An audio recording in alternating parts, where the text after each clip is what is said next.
Hey guys, let's get more news about Lakers, but first, don't forget to subscribe and leave your like. Anthony Davis's admission after Cavs game will calm Lakers fans' nerves.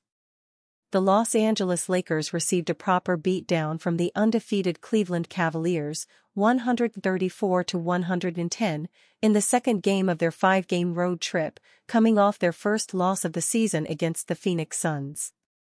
While Lakers duo Anthony Davis scored 22 and LeBron James recovered from his worst shooting night in 17 years with 26 points, the rest of the team just didn't have it, and the Cavaliers led by as many as 24 points in a wire-to-wire victory.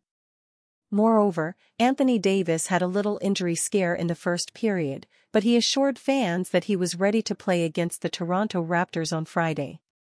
Davis said he tweaked his hip in the first quarter and he's feeling a little sore but expects to be fine and play in Toronto on Friday, according to Lakers Nation on X, formerly Twitter. The Raptors themselves will miss Scottie Barnes, who sustained an orbital fracture after taking a nasty elbow from Nikola Jokic in their overtime loss to the Nuggets on Monday. While fans might think it's a free win, the Lakers shouldn't play flat and lifeless like they did against the Cavaliers, or else they'll suffer a worse fate than the Nuggets. For one, the Raptors took Denver to the brink before losing in overtime, with Nikola Jokic having to score 40 points in 44 minutes just to win. Still, the Lakers sound ready to bounce back from this loss, starting from Anthony Davis, despite his injury scare. "Tweaked my hip in the first quarter," AD said in a post-game interview with Spectrum Sportsnet. "A little sore, kinda like, jammed it, but I'll be fine.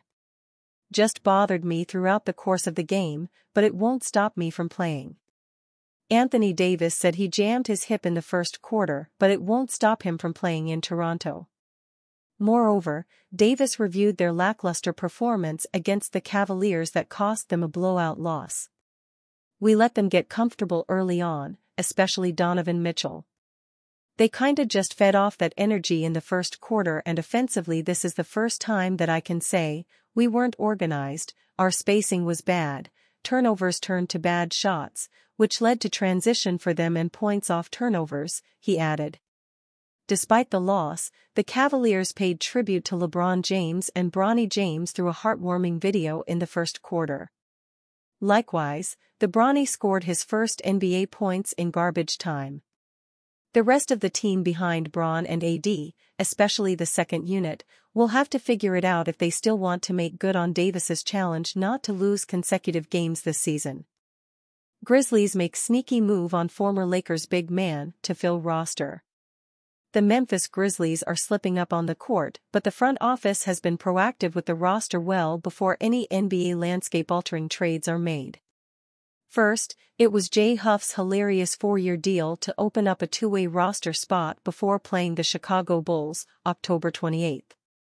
Then the Grizzlies signed Colin Castleton to a two-way contract just hours before tipping off against the Brooklyn Nets, October 30.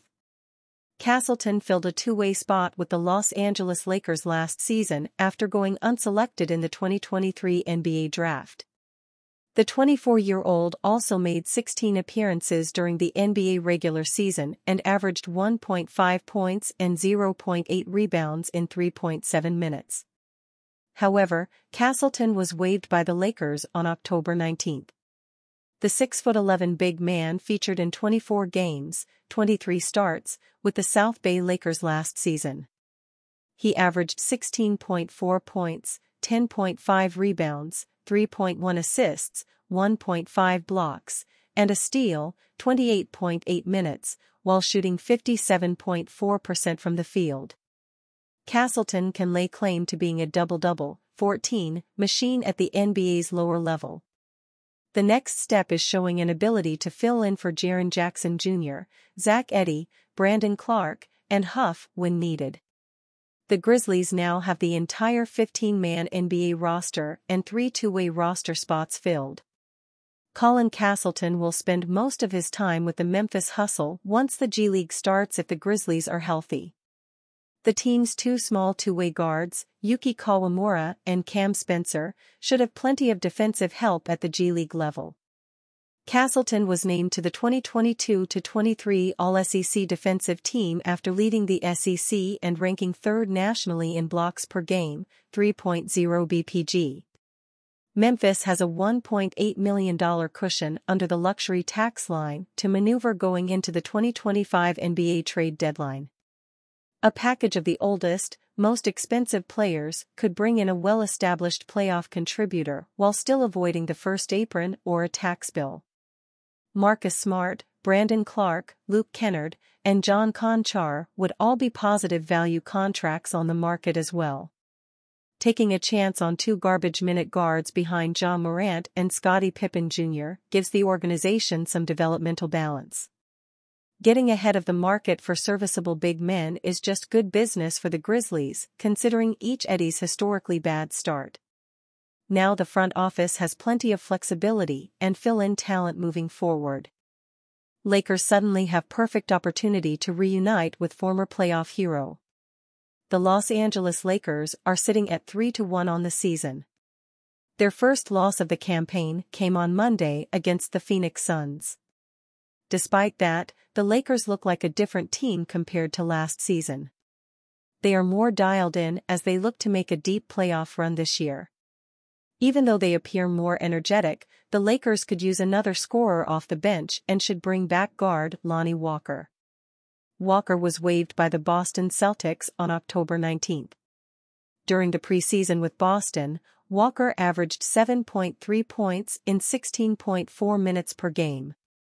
The 25-year-old then went on his Twitter account and posted a tweet acknowledging things will come in their own time. "I'm only 25, all in due time. The marathon continues. I know the stars will align. Self-belief is the best belief. All a part of the story." Stay tuned. Lonnie Walker. As a player, you can't control what organizations do. You just have to focus on yourself and your craft, which is what Walker is currently doing. While it's early in the season, the Lakers should re-sign Walker.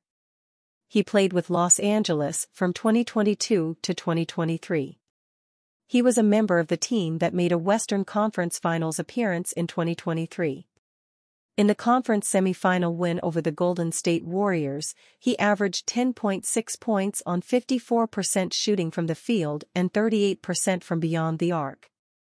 He had 3 games with double-digit points and played a big role in that series win. Having another capable scorer and shot creator off the bench could be a solid low-cost addition for the Lakers. Walker can provide Los Angeles with that, and they should look at bringing him back in.